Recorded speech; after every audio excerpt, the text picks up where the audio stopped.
Okay, for this Pizzelle recipe, you will need 3 eggs. These are already cracked in this bowl. They have been sitting here for about an hour. They're room temperature. And 3/4 of a cup of sugar. Make sure that when you measure it, it's level. You don't want heaping. You don't want it heaping. You just want it 3/4 of a cup level. This is 1/2 a cup of butter. We chose butter instead of margarine.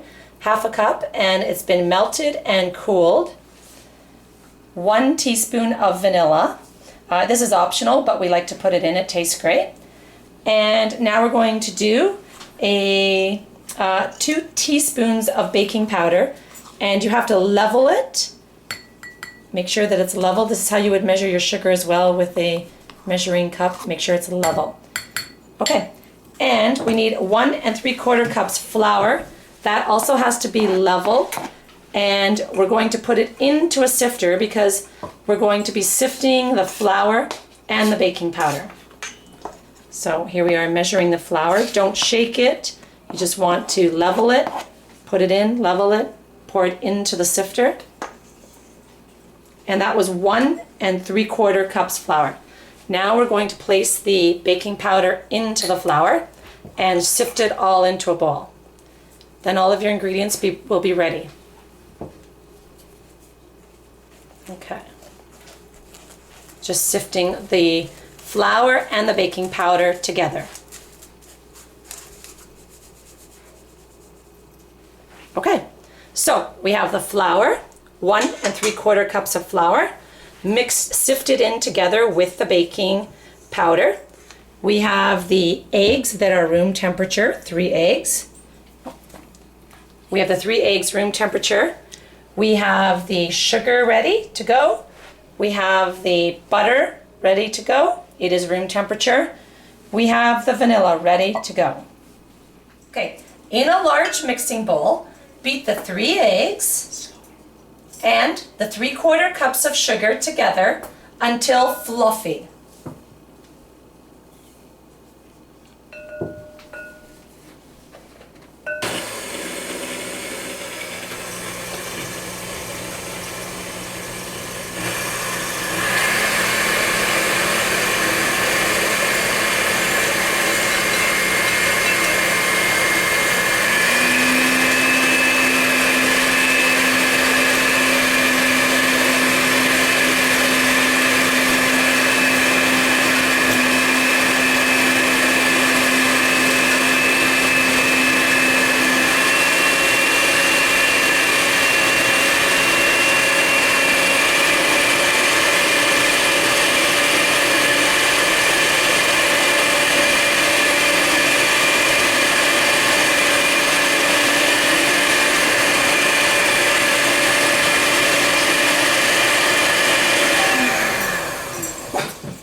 About 1 minute of beating, of mixing. We started out low and by the end put it on to high.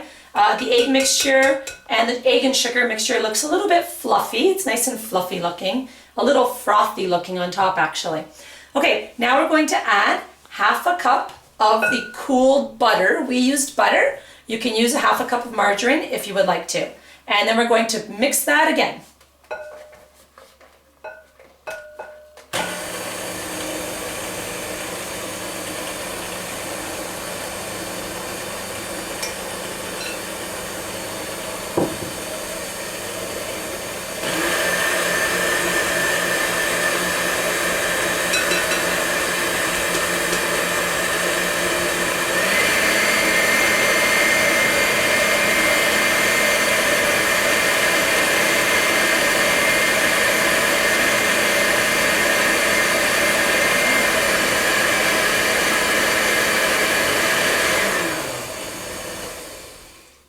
Okay, now we're going to add the 1/2 teaspoon of vanilla. This is completely optional if you would like to add it, but we prefer to add it. It tastes great.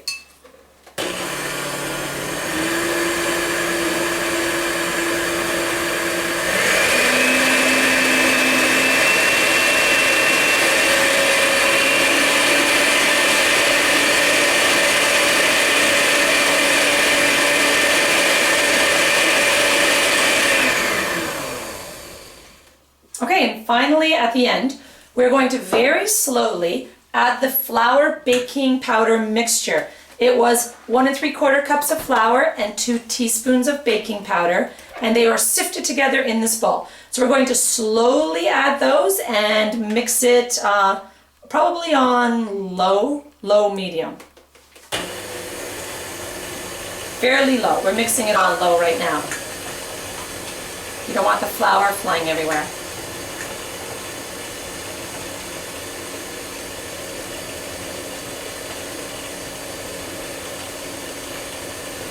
Okay, with the spatula, scraping a little bit off the edges, add a little bit of more of the mixture. Very, very carefully use your spatula, scraping the edges.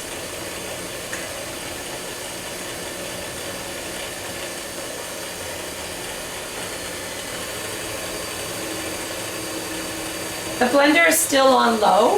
It's very low. There are 9 different settings. It's on setting number 2, so it's very, very low.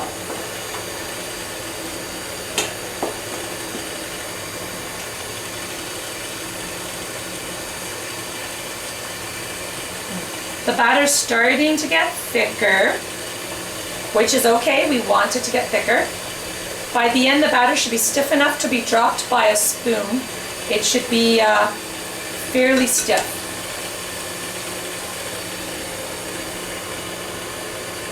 And that's it for the flour.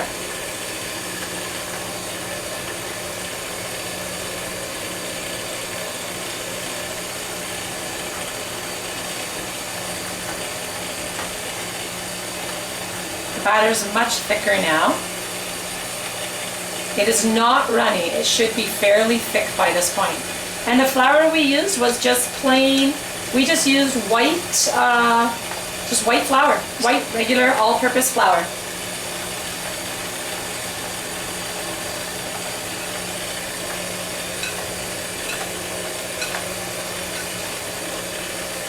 Make sure it's all mixed up. You've scraped all the edges.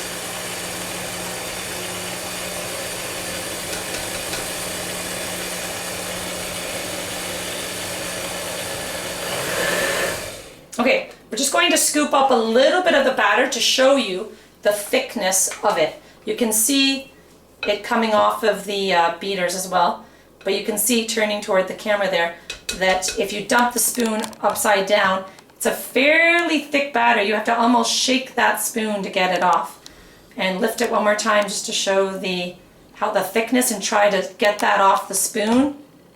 It's fairly thick. It's almost not coming off of the spoon. There we go. Okay, so a nice thick batter.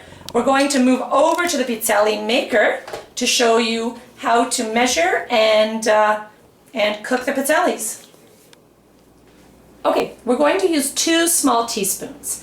1 teaspoon, we're going to pick up the batter with 1 dry teaspoon. And we're not going to make it overflowing, but enough batter in there so that it makes a fair size cookie. And with the other teaspoon, we're going to dip it into a little bit of water just to help slide that batter off the first spoon.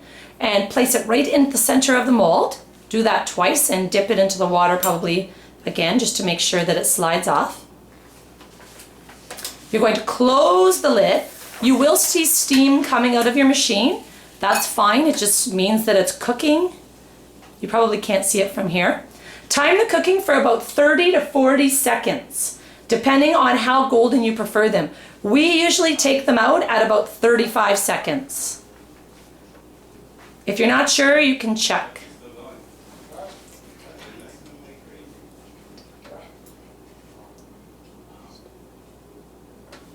Sometimes when the steam stops coming out of the machine, that's an indication that they're ready as well.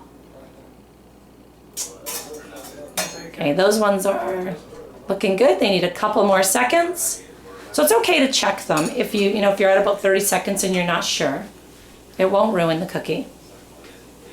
And that's probably good. Perfect. We take them out at about 30 to 35. We don't want them too brown. We have a picture of some really brown ones that were in for 50 seconds. Here is a picture of one that was in for 30 seconds.